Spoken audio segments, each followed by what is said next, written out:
The moon cast an eerie glow over the small village, its light barely penetrating the dense fog that crept through the trees. A lone figure emerged from the woods, blood dripping from his hands, his breaths ragged.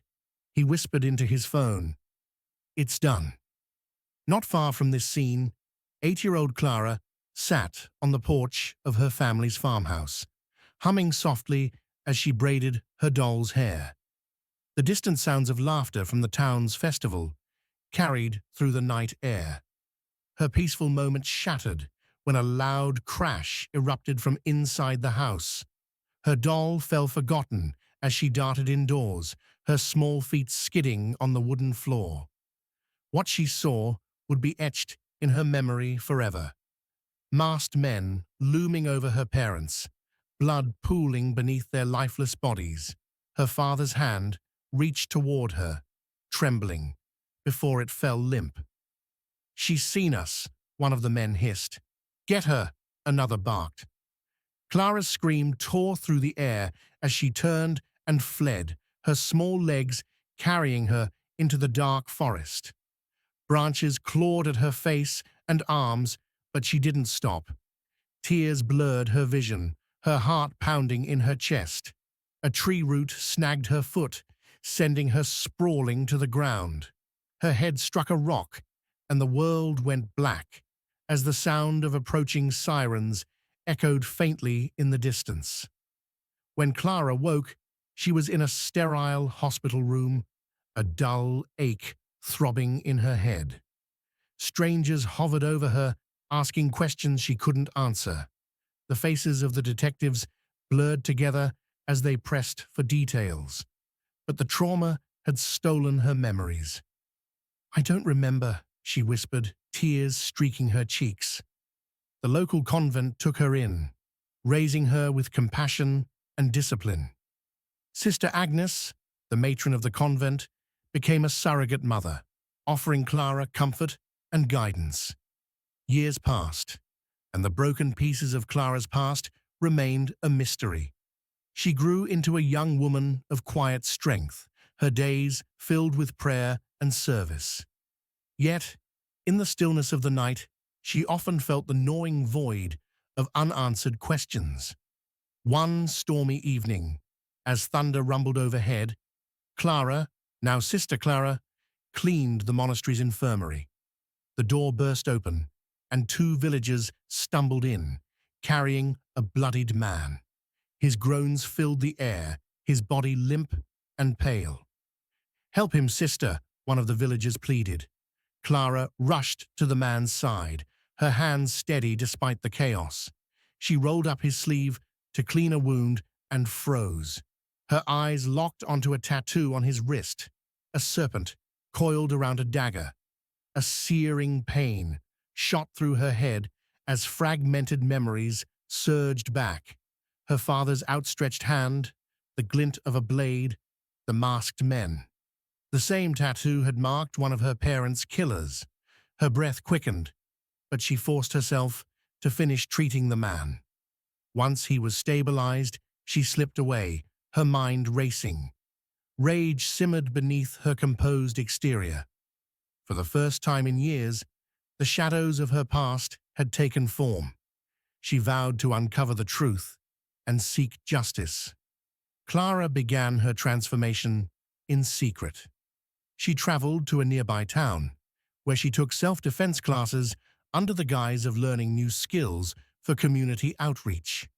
She practiced shooting at an abandoned quarry, her hands steady as she fired round after round. Sister Agnes noticed the change in her demeanor, but chose not to press. "When you're ready to share, my child, I'll be here," she said softly one evening. Clara's investigation led her to the man she had treated, Elias, a known enforcer for a local crime syndicate. She followed him discreetly, observing his movements and piecing together a web of connections. Along the way, she crossed paths with Rachel, a fiery young journalist investigating corruption in the village. Rachel's pursuit of the truth mirrored Clara's own, and they formed an uneasy alliance. "These people aren't just petty criminals," Rachel explained one night, spreading documents and photos across a table. "They're embedded in politics, law enforcement, even the church." Clara's stomach churned as the evidence pointed to someone she had once trusted, her uncle, Father Matthias.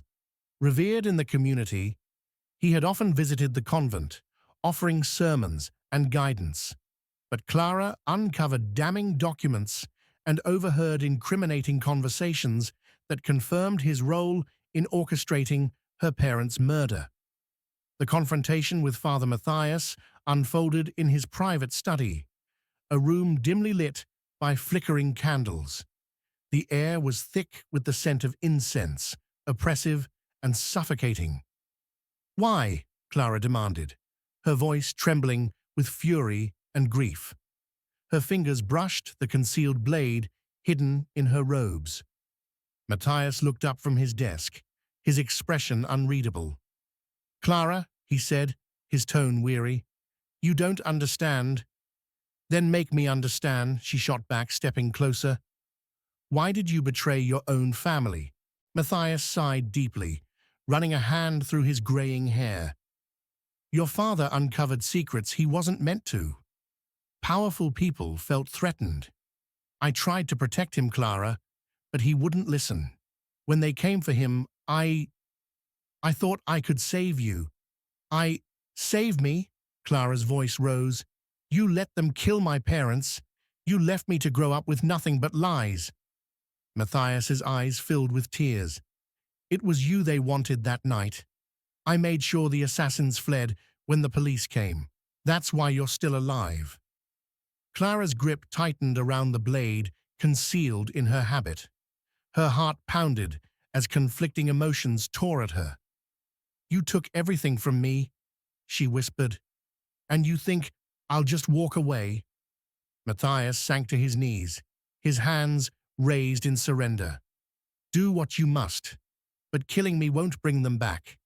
It will only shatter what's left of your soul." Clara's hand trembled as she raised the blade. The room seemed to hold its breath. Then, with a cry of anguish, she dropped the knife. "I will not become like you," she said, her voice breaking.